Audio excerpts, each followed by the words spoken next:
Let's check in for some sound advice. Audiologist Doug Leonard back in the studio with us. Doug, this week we want to talk about a recent patient who came in reluctant to get her hearing tested. She had a husband who passed away who had hearing aids, but she didn't think she had a problem. And people are their own worst doctors and audiologists, aren't they? Yeah, particularly with hearing loss. We talk about this a lot, but it is a gradual, slow process, so people don't really understand how much they're missing, and that's what's so beneficial, I believe, about the demo process. She was, again, because her husband had hearing loss and hearing aids, she was familiar with our office and she understood what his hearing was like and what challenges he was experiencing when he had hearing loss. But she was, again, didn't realize what was going on herself. And so she, in her family, her son-in-law, because her husband passed away, her son-in-law really has kind of filled in that void of someone to take care of her and look out for her.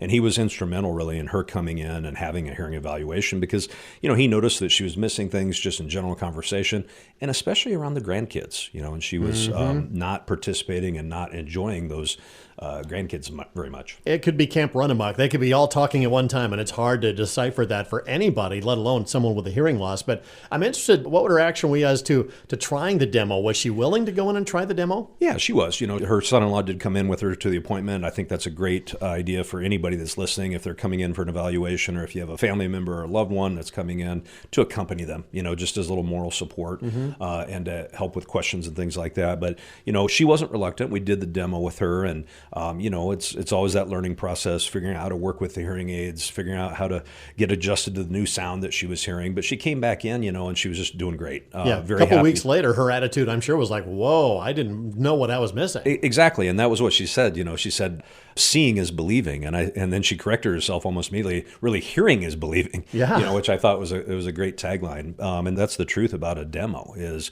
people realize what they don't hear. And they realize, whether the hearing instruments are worth the hassle, worth the financial cost, worth the psychological cost.